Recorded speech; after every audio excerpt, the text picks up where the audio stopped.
Great. Hi, everybody. Welcome to our webinar on ESG and what it means to producers in the wine industry.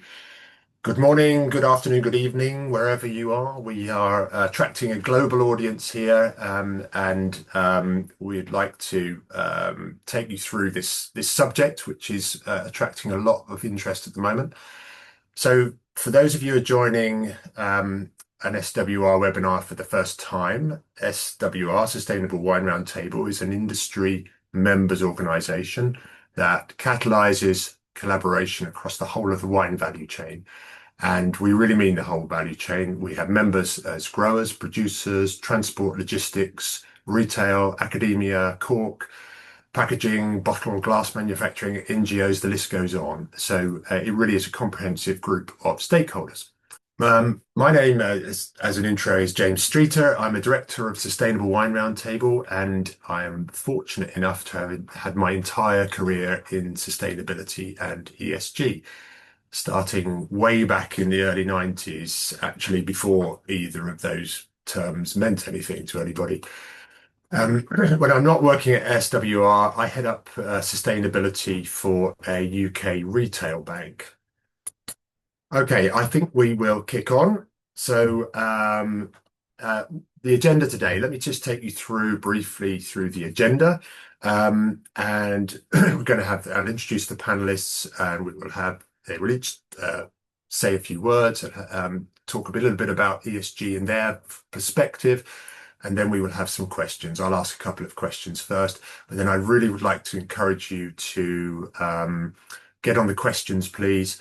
We will do our very best to cover all your questions at the back end of the webinar. So ESG, Environment, Social Governance, an abbreviation that has grown in use enormously over the past 10 years. But what exactly does it mean? What's the difference to sustainability, for example, and what or who is driving the growth in ESG?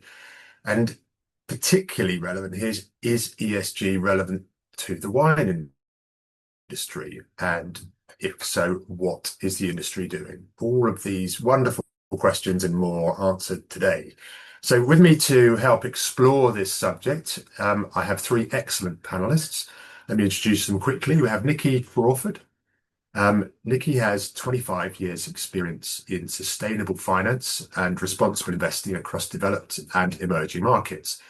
She recently joined SLR Consulting, leading their sustainable finance practice across Europe, Middle East, and Africa.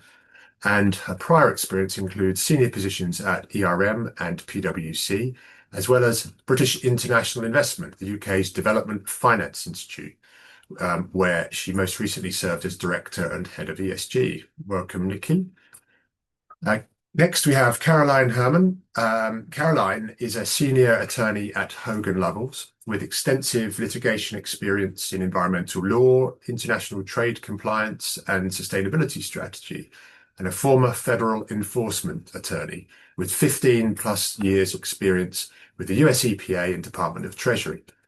Passionate about helping organizations navigate environmental challenges, trade compliance pressures, regulatory risk, and evolving ESG expectations.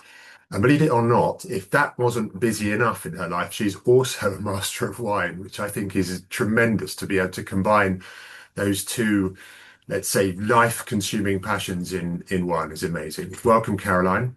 And finally, Gerard Martin is the Research, Development and Innovation Executive at South Africa Wine. South Africa Wine is a national body that supports a better, stronger, fairer wine industry for South Africa. Gerard ensures that the South African wine industry recognises and uses science and technology as foundation stones for business success. That's a very novel approach, Gerard, using science for these things, but that's fantastic.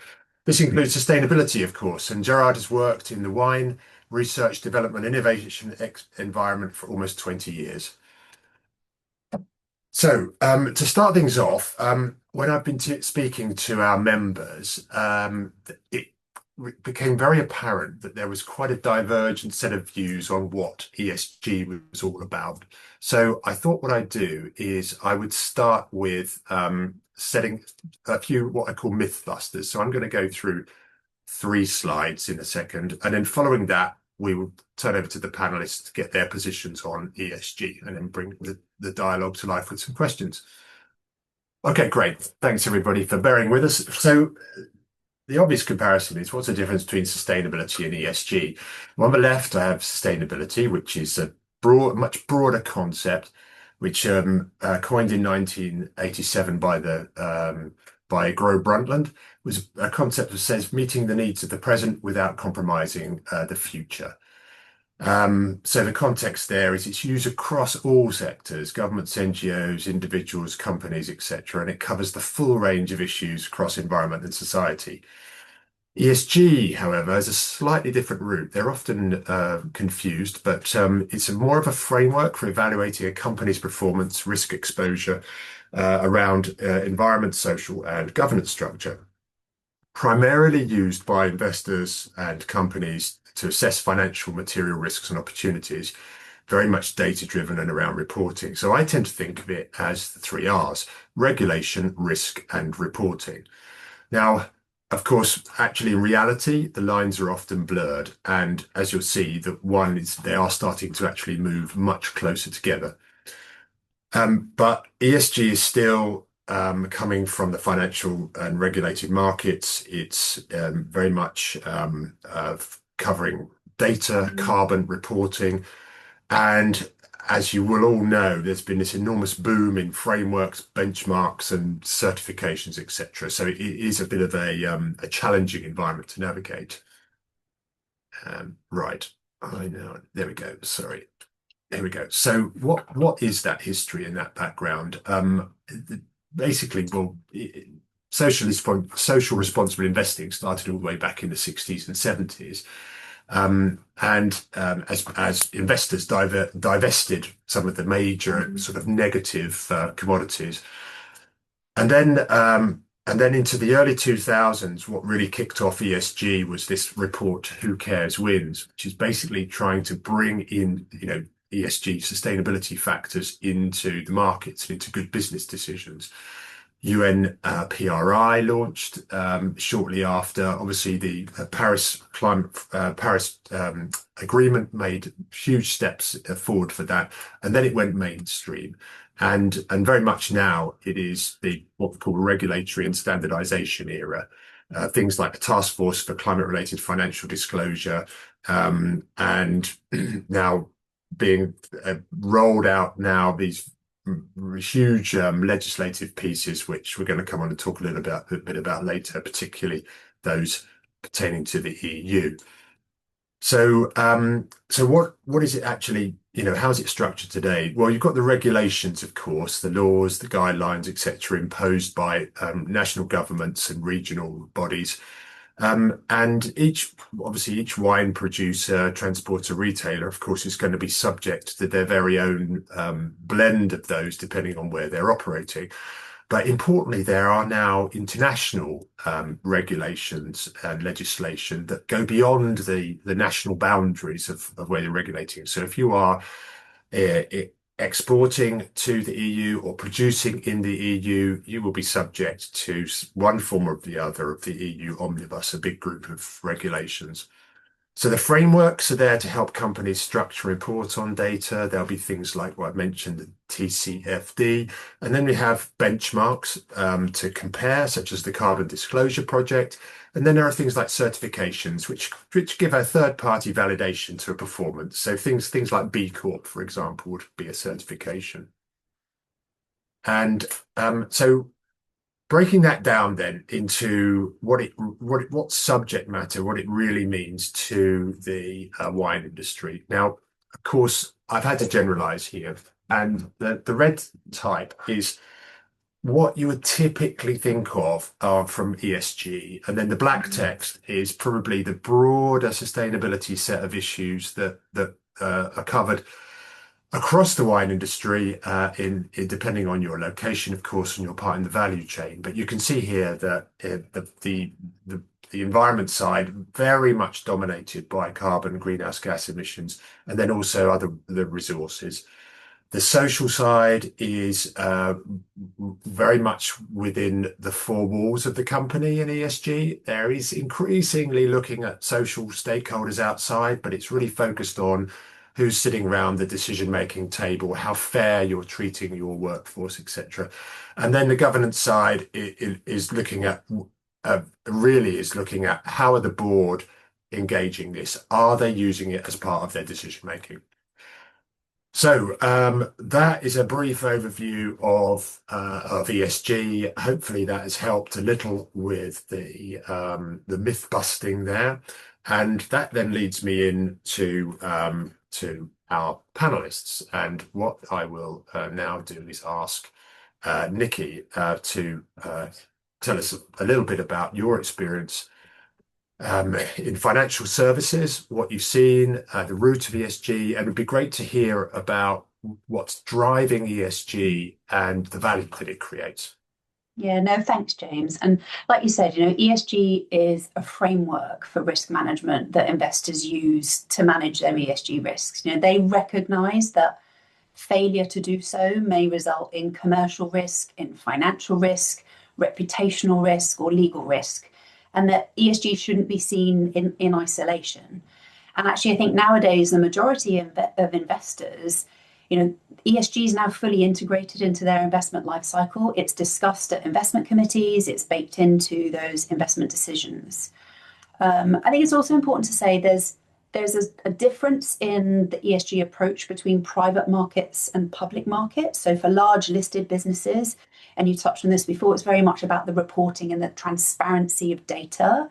But for private markets, private equity firms, they're going to come in and they're going to undertake their own due diligence on a target asset. They're going to assess that business's ESG performance, and they'll likely benchmark it against peers.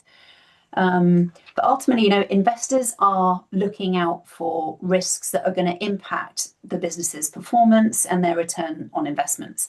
They want to know what's the ability of that business to grow and attract clients and customers, such as large retailers, and are they ready to respond to the ESG demands that are going to flow down to them?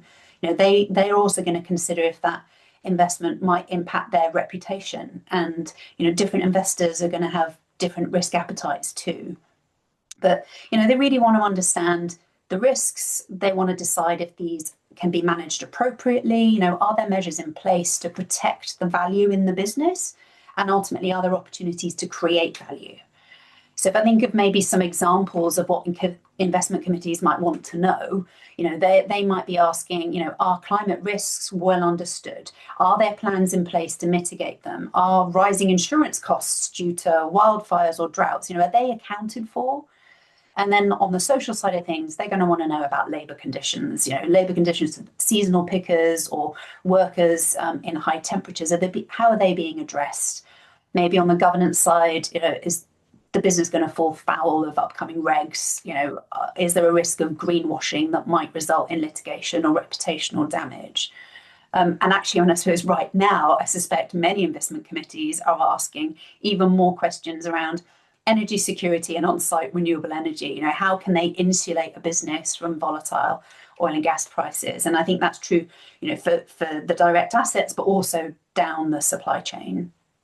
And I think we've all seen headlines, right, about wildfires, about smoke from wildfires impacting grapes in Galicia, about really tragic deaths of workers from extreme heat in France. So I wanted to get some stories from my new team about projects and clients that we'd supported in this space and what they'd seen on the ground.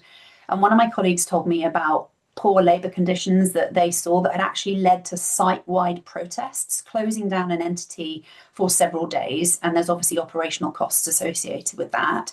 Labour conditions are really difficult to manage when you've got several layers of subcontractors, seasonal workers. But conversely, another colleague told me about a great opportunity where a client was transitioning to more kelp-based fertilizers in a shift towards organic production. Um, I think it's also important to say that investors aren't the only stakeholder group that's kind of driving some of these themes. Consumer trends are important. You've mentioned regulation, and I know Caroline's going to talk a bit more about that. And those are impacting different points of the value chain. Look at large retailers; they're a key driving force here. Many of them have been focusing on ESG for some time. They've got highly qualified teams with specialists on climate, on nature, on responsible sourcing, supply chains, and we're seeing their strategies really strengthening. Investors looking to invest in a small producer, for instance, they're going to want to know that that business is preparing for the demands that are going to flow down the supply chain from these large retailers and the headwinds that they're facing. So, there's also the opposite side of that risk coin, right? And that's one of opportunity. And private market investors are going to want to look for businesses who are integrating ESG well, who are already identifying and mitigating potential climate risks, nature risks, how they're adapting to these impacts that are already materializing, and how businesses are becoming more resilient, and all those things that signal that it's a good investment. Just a quick question. I know I said I wouldn't ask questions right away, but I've just got one following on that. Do you think that a particularly good, well-performing, sustainable business is something that investors want to have in their portfolios? Yeah, absolutely, absolutely. So so a business that could actually sort of really gain traction in investment terms if they were really smashing it out the park. Yeah, I think so. And they'll look at the opportunity compared to their peers, for instance, but they'll also think, well, are they ready to um, uh, kind of respond to the headwinds that are coming down from other retailers? And if they're ready, and they've got the governance in place to kind of adapt and change, they understand their climate risks and they're already responding to them, then I think they'll see that kind of maturity in ESG as a safe pair of hands from an ESG perspective, and one where opportunity can turn into value creation.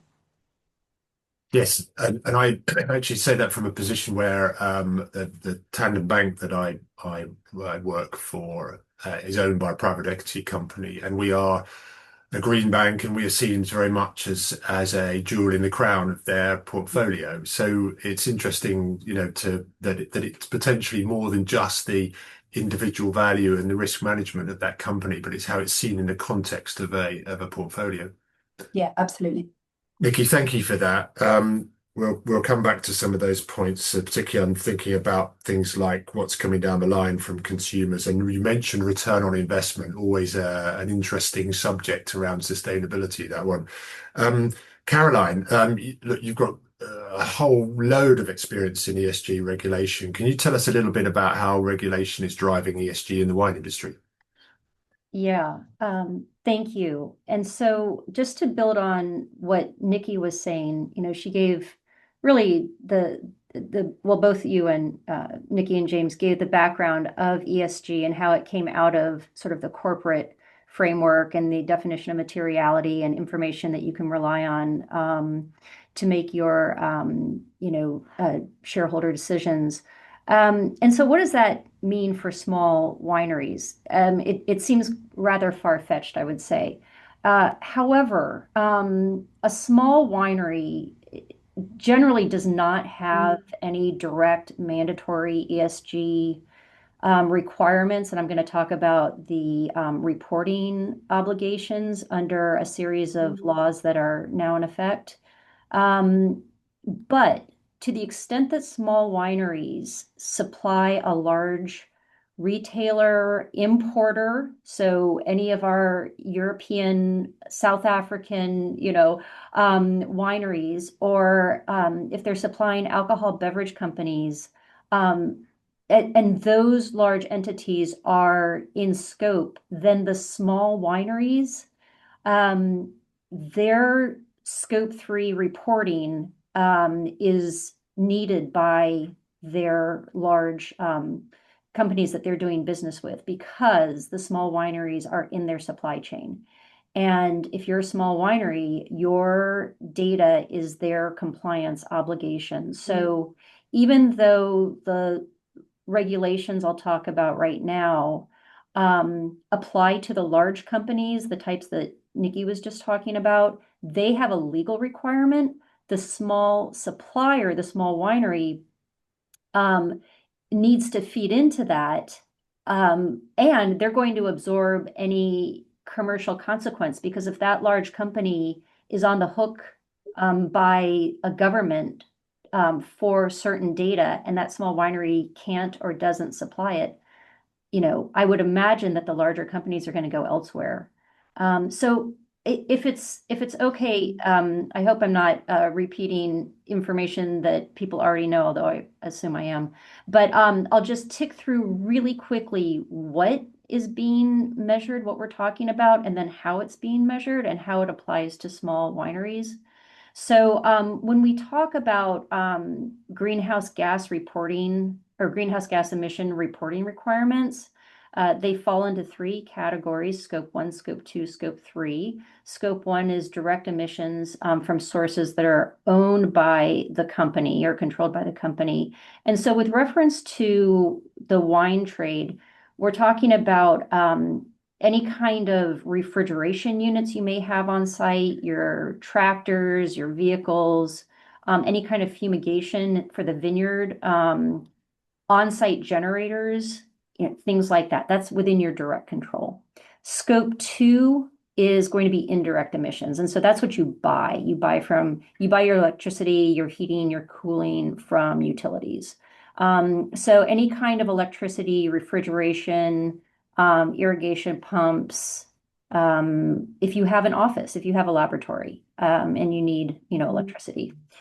So that's going to be Scope 2. And then Scope 3 is all other indirect emissions, and that's across the value chain. So that's upstream within your supply chain as well as downstream with your customer use.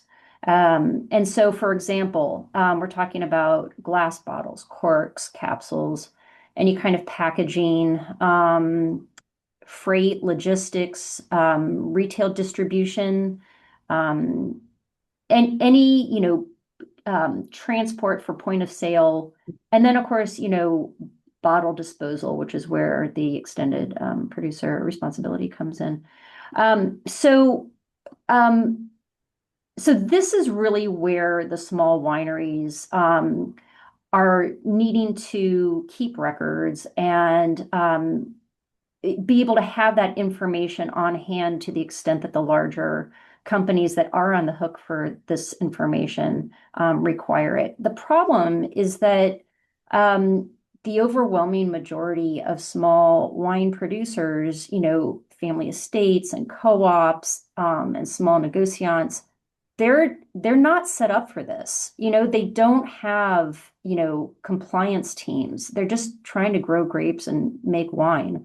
And so they don't necessarily have this reporting obligation already in their processes. And so, it's definitely going to be a big lift. So I'll just try to do this as quickly as I can.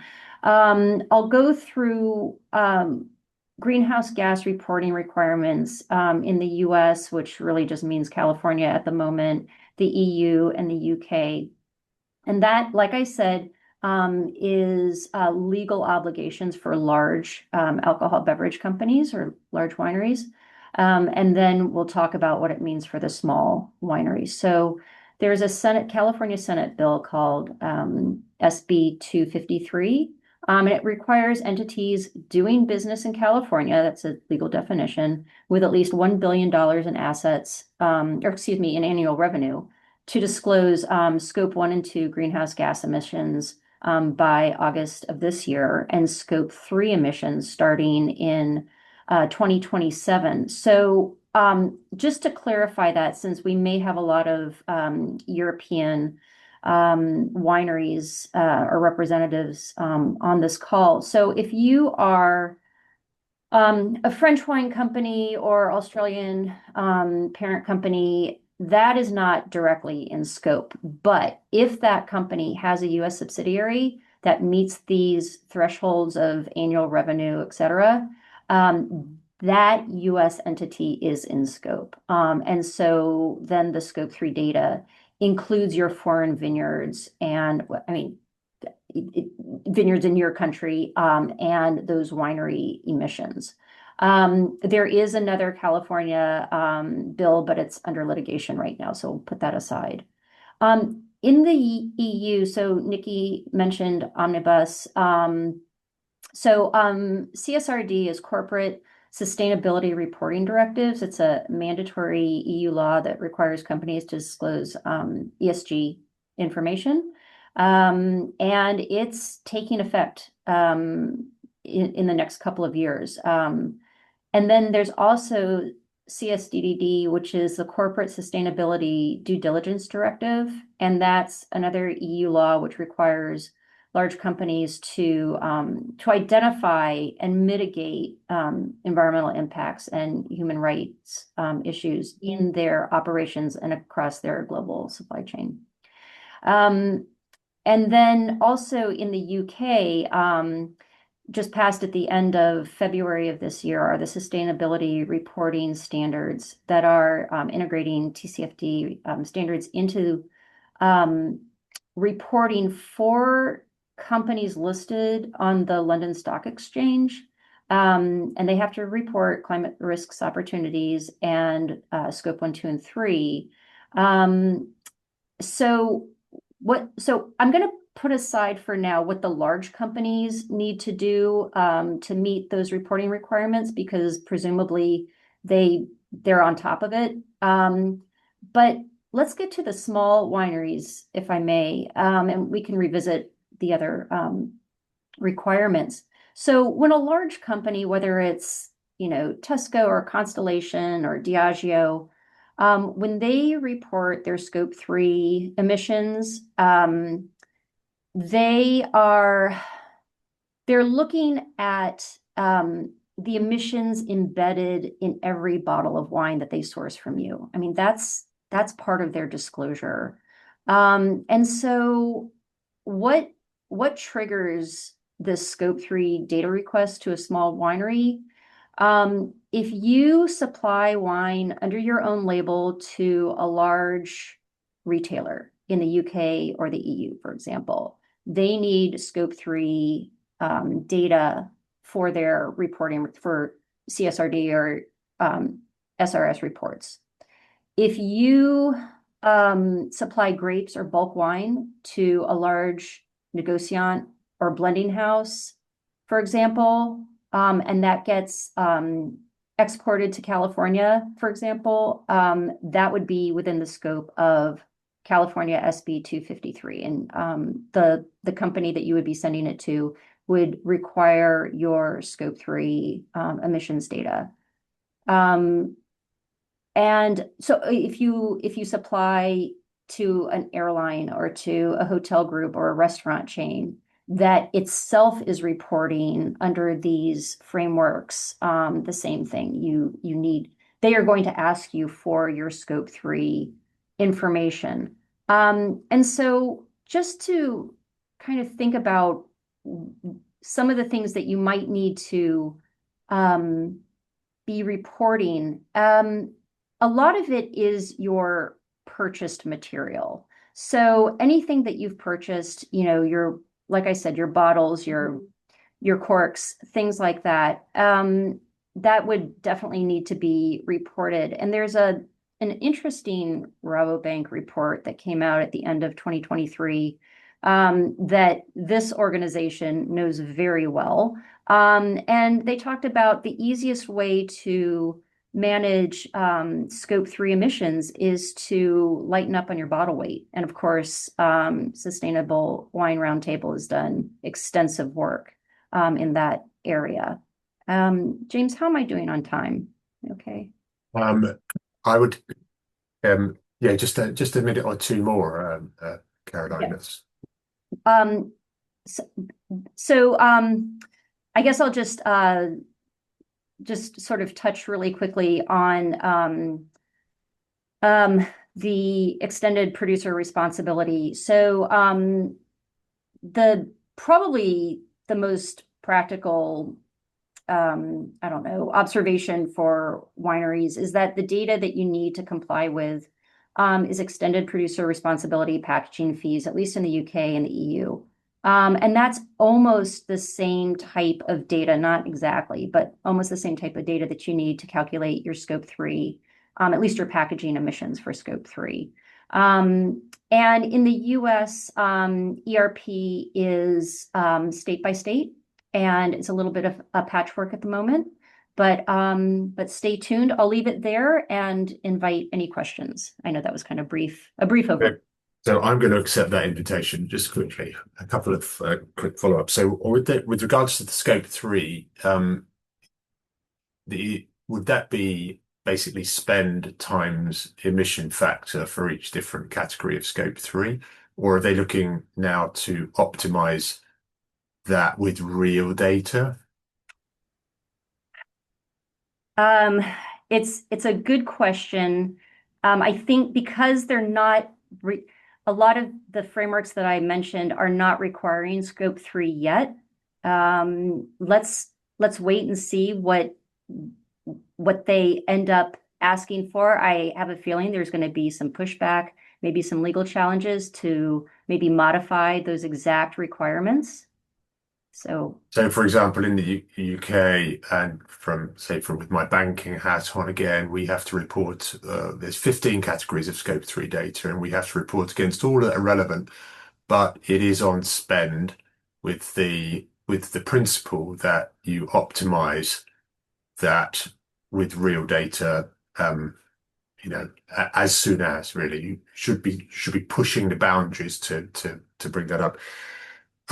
I have another question, but we'll save that for later. Thank you so much for that, Caroline. Really useful to get into the granularity of what's in scope there, what it really means. And obviously this big focus at the moment on carbon emissions is where a lot of the action is.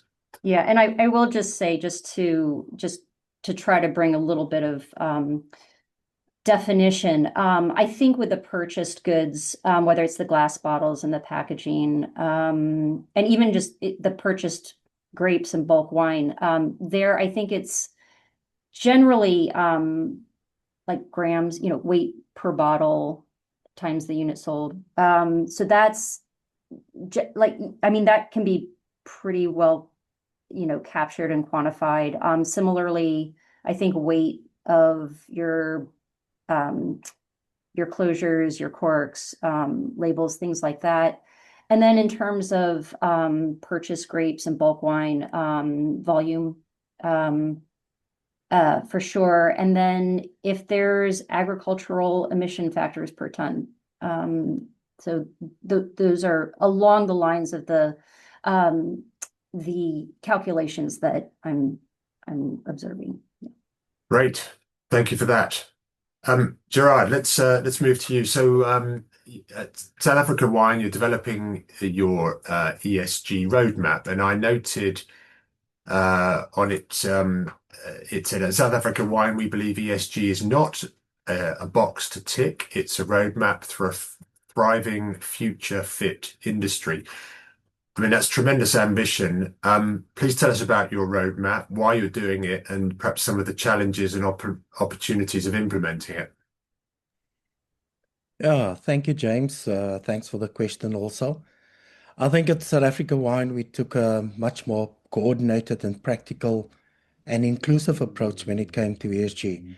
I think we started off by taking this journey, as we call it, the roadmap journey, by conducting a much more comprehensive sort of gap analysis to understand the status of compliance within the industry, but also throughout the value chain. And I think for us, it was about understanding what data is already being measured and captured, and also trying to make sense of what is already happening in the space. Like we've got the integrated production of wine scheme, we've got the WITA, which is an ethical standard. So how does all of these play into the whole ESG discussion? Now, I'm not a sustainability expert. My focus is more on the research side, like you introduced me. And for that reason, we actually got a a team of people in the industry who's doing this as part of their day job and who's been along this journey and understanding what they captured and what they can bring to the table to help us as a sector.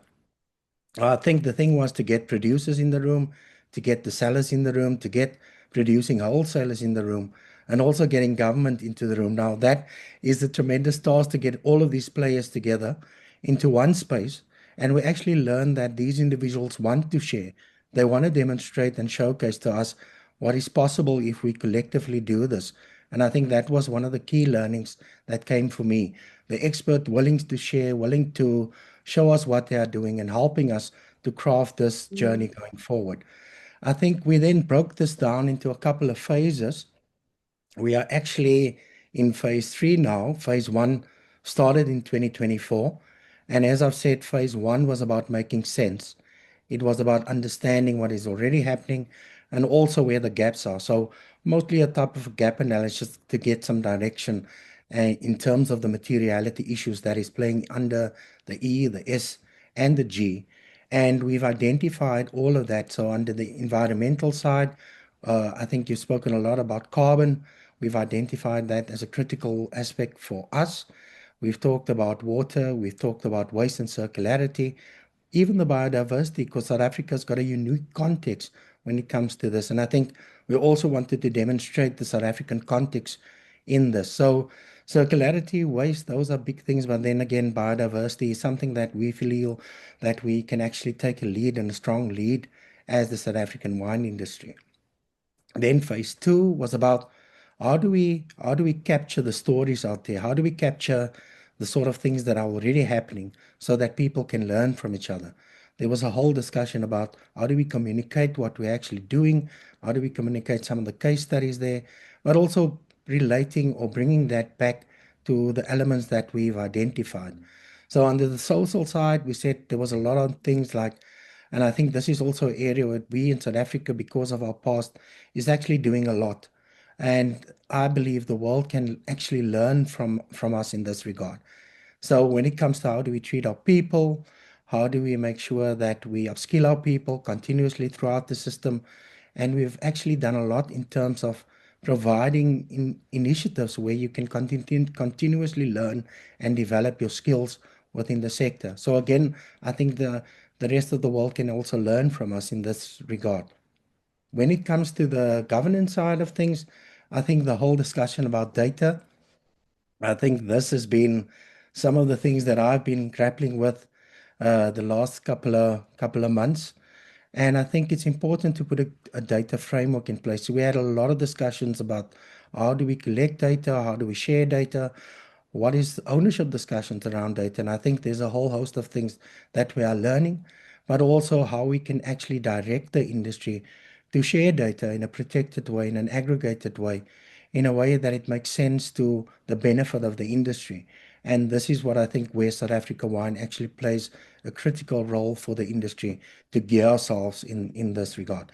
So in phase 3 of this project, we actually now developed the OKR, or Objective and Key Result document, where we've taken down under each of those material issues, we've identified the pathway and a structured pathway to get to those targets that we want to set.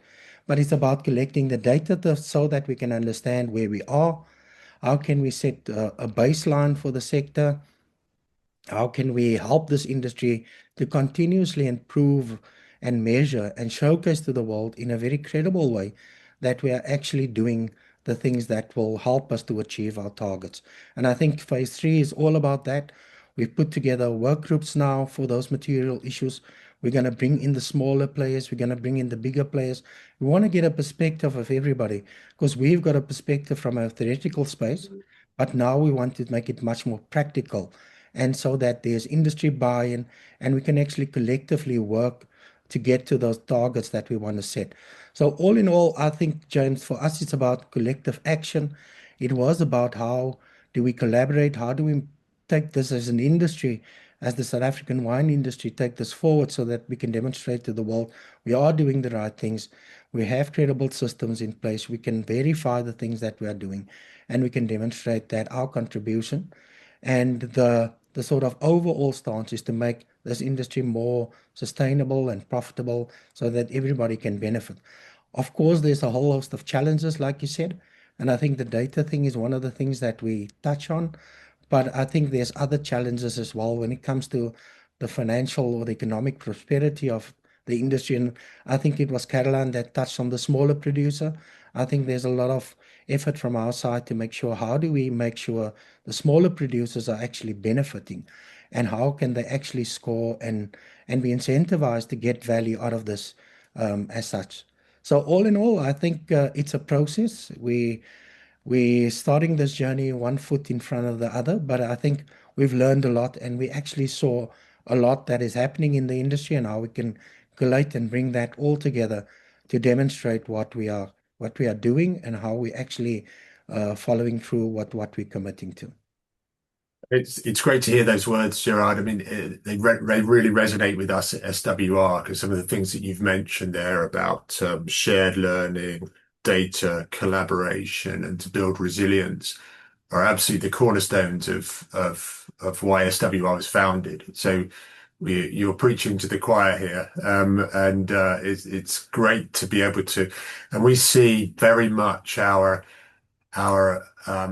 the knowledge transfer through industry organizations, producer groups like yourselves, is vitally important to the work that we're doing. So thanks for that. I do have one question which actually was mentioned earlier by Nicky and Caroline, which was about what is coming down the line, if regulation, if investors, other stakeholders, etc., are asking questions. What, if anything, are your producers hearing about ESG and the requirements upon them? Yeah, thanks for the question. And I think some of the others can also fill in here. But I think what we noticing is this whole thing about scope 3. I think that is quite a important discussion point. We're thinking a lot of the discussions in the industry currently resonates along the product carbon footprint. And I think Caroline also alluded to that. And to demonstrate, I think net zero is a very ambitious scientific target, and that entails the scope 3. So a lot of the producers are actually starting to hear this. What are we going to do about this? Are we going to report on this? We have a current carbon calculator, but I think we need to look at it and maybe drill a little bit down into a product carbon footprint. I think that is one of the things that we are grappling with. I think also what we're seeing is on the sort of data side, how do we collate and connect things? Because I think there's a little bit data is all over, and we need to make sure that when it comes to reporting on the things that your retailers and the market is requesting, how can we actually demonstrate what we are doing by connecting the dots? And I think this is something that we want to do. And we've actually set out a pathway how to do this with this whole OKR document. So for us, it's about getting the buy-in into the sort of goals and sort of initiatives that we want to bring to the table, but we need industry buy-in. Remember, we're an industry body, so we can't force you to do these things, but we can demonstrate to you by doing this, there's actually value in it. And I think that's the discussion that is also top of mind when it comes to the incentive side of things.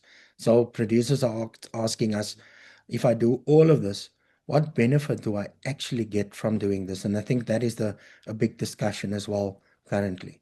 We will come on to that question in a second.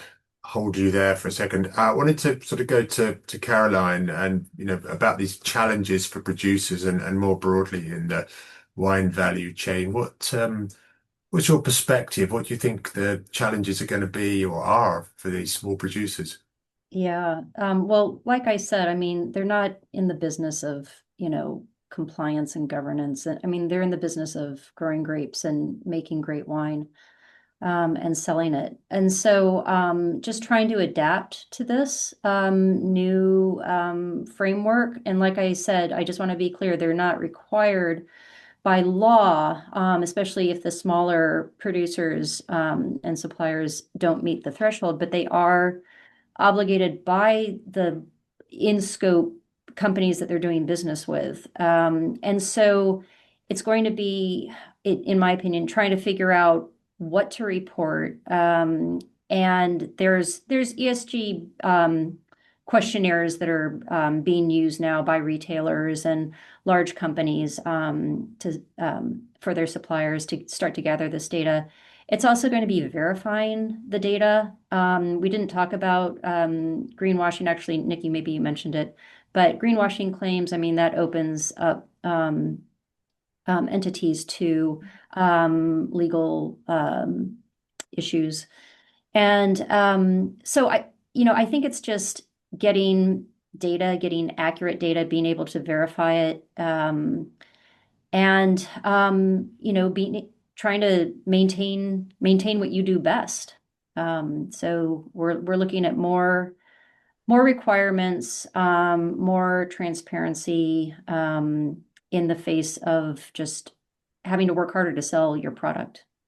That sounds like an awful lot of work. And going back to your point, Gerard, what's in it for the wine company, and what are the opportunities? And I want to ask you all briefly to jump in on this. Let me go to Nicky first. What do you think the opportunities are here for these small businesses or these large businesses?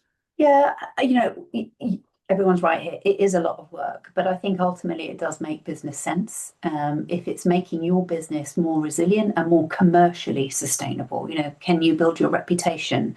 Can you make your business more attractive to investors, but also to your customers and retailers who are themselves kind of navigating their own sustainability headwinds, like the Scope 3 requirements that we just talked about. So, is there a competitive advantage actually in having or being on track to having your Scope 3 emissions calculated versus a competitor? Are you going to win a contract over someone else because you've already, or you're on a journey in calculating that? And I think there's also other pieces really around could ESG done well, could that actually open up opportunities around lower cost of debt?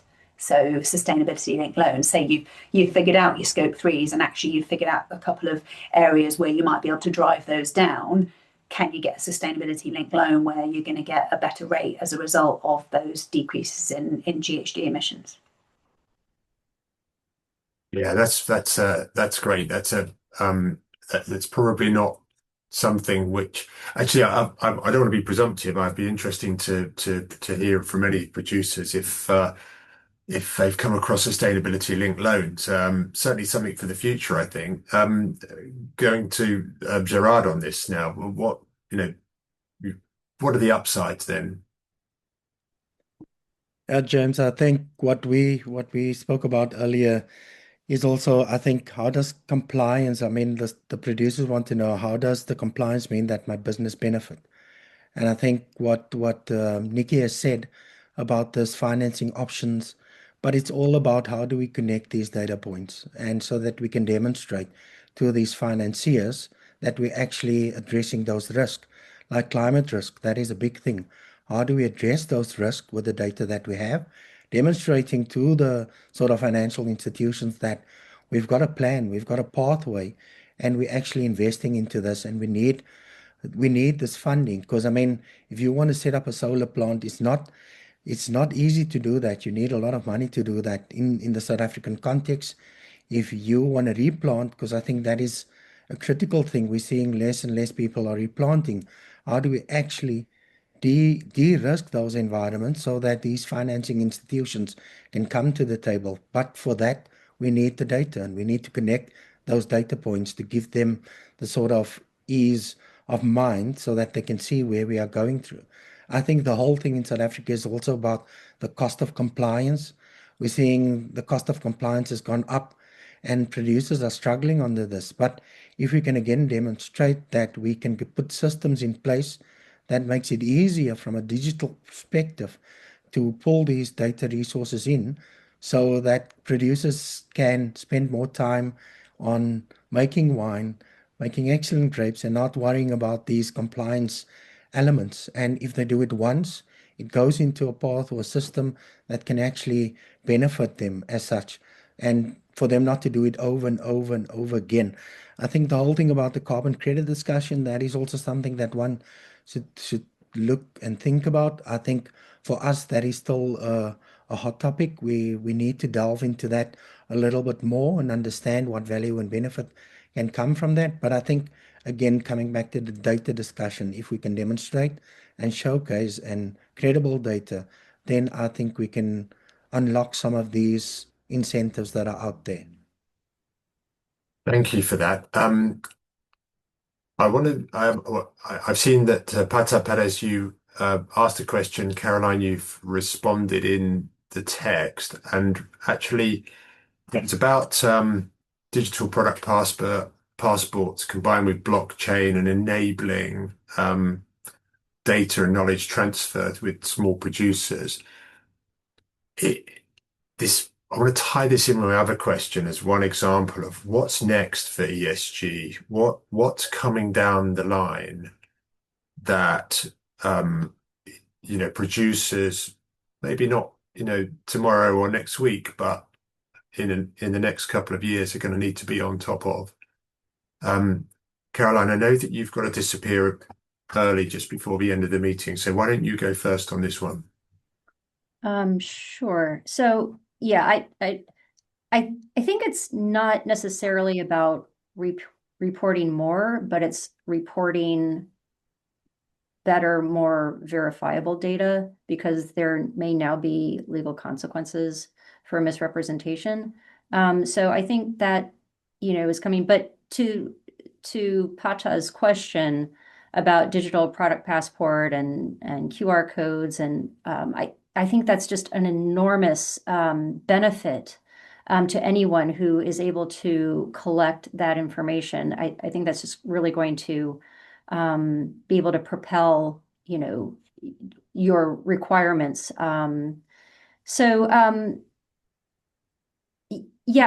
Hopefully it's just going to be, smarter reporting. And then just to Gerard's point, anytime that you can report, you can gather your data and make smart decisions about it. You're creating more efficiencies, you're saving money.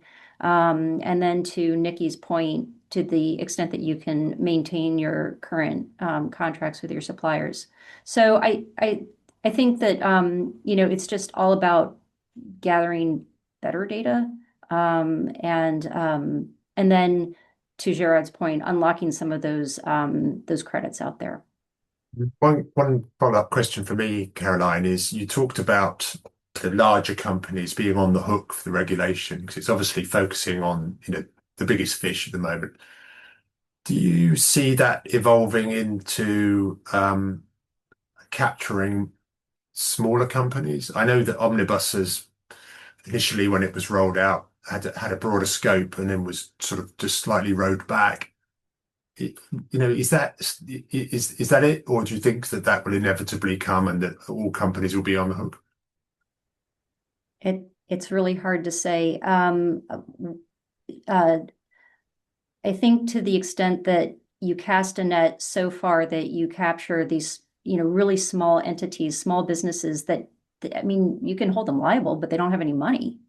There's nothing to collect from. So what do you end up with? An adverse decision against a small company, but that doesn't help the economy. It doesn't help anything. So I don't know, but my suspicion would be that at least for the moment, it would stick. The reporting requirements would apply to the large companies with resources, but also with probably more to gain from reporting and better decision making and more efficiencies from the reporting. Thank you. Nicky, just a sort of 1 minute.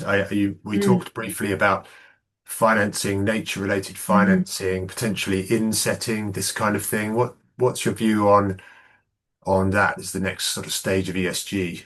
Yeah, I'm definitely seeing kind of the market of investors really gearing up around nature, and it's not just thinking about what are the impacts of wine production on nature, but actually it's the other lens, a bit like climate risk. What are the potential nature risks that could impact your business, whether that's soil quality, water scarcity, or nature transition risks. So might we see stricter regulations around pesticide use, for instance? So it's not quite as mature as climate risk, but it's evolving really fast. But I also think there might be opportunities there. I think, investors are thinking about nature finance and nature as an asset class. So, what's the role that the wine supply chain has here, and are there opportunities, as investors might start looking for nature positive investments, for instance? Yeah, terrific. Thank you for that.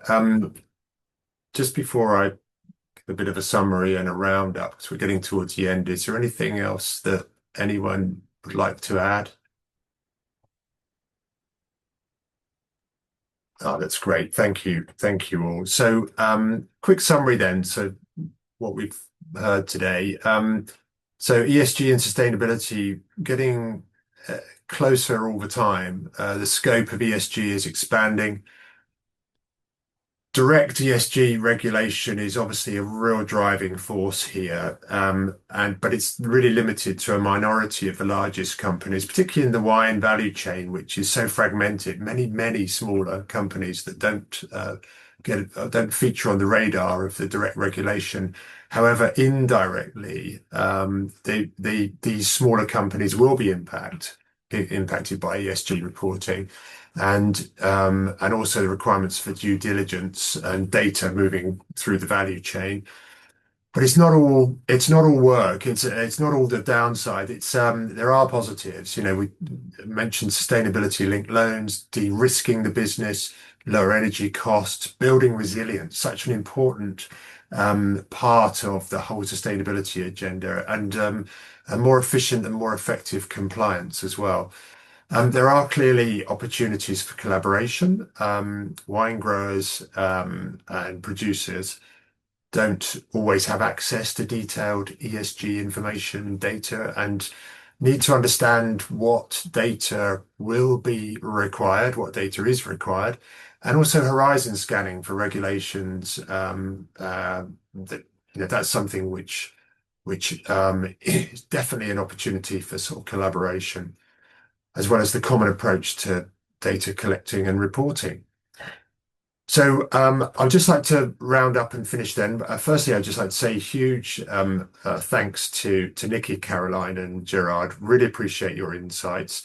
And also to my colleague Ilva, who has worked hard to get this event organised and run it smoothly. And very much lastly to all of you members and members to be for joining, and thank you for your questions. I've seen one's just come in, forgive me, I haven't had a chance to get to it. And just to remind you that at SWR we have a range of webinars, podcasts, interviews and events, so please check out our website and look for the news and events tab to find out more. And just to wish you all a very good morning, afternoon, evening, and good night. Thank you.